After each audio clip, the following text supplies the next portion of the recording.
Et tout de suite, on va accueillir François David, le commissaire de la foire du livre de Brive, pour son coup de cœur du moment.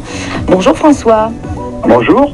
Alors aujourd'hui, vous avez décidé de nous présenter Lettres de mon village, un livre qui vient de paraître aux éditions Mont Limousin. L'auteur, c'est Jean-Michel Valade. Oui, Jean-Michel Valade, un historien bien connu, qui nous raconte une belle histoire, je crois, qui parlera à nos auditeurs. C'est l'histoire d'un jeune parisien qui n'est jamais venu en Limousin, qui s'appelle Hervé, et qui se lance, comme beaucoup, dans des recherches généalogiques, cherchant un peu les origines, et il découvre qu'il a une grand-mère qui est originaire du Limousin. Ah.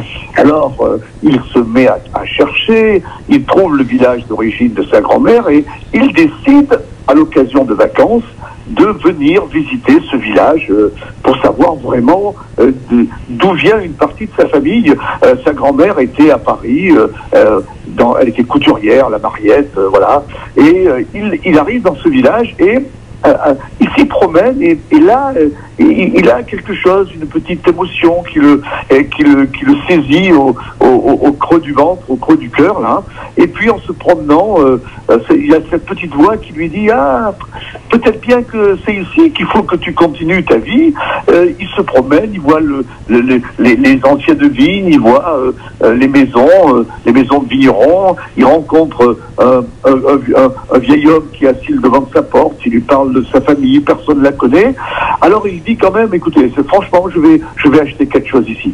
Et il trouve une vieille maison, vraiment très délabrée, et alors qu'il la visite, il voit dans un coin du grenier une grande chemise cartonnée qu'il met le soir à Brive à l'hôtel. Il ouvre cette chemise et il découvre que c'est une véritable histoire de ce village au 19e siècle que quelqu'un qui ignore a écrit.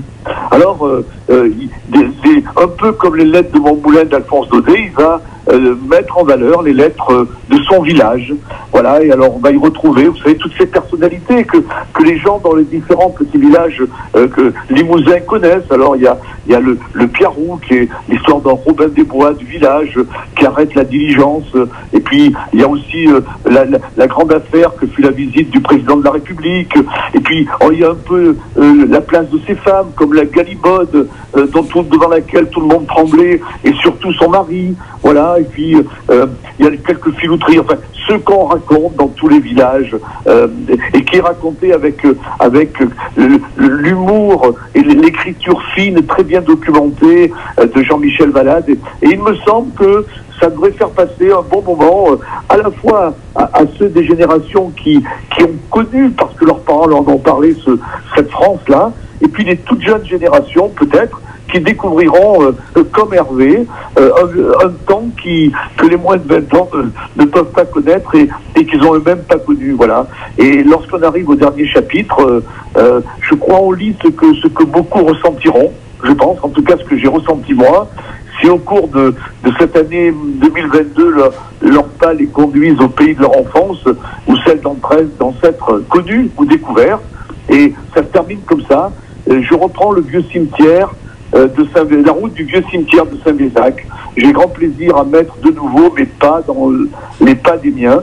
Je regarde le soir tomber sans mélancolie, dans le silence et la quiétude de la lumière apaisante.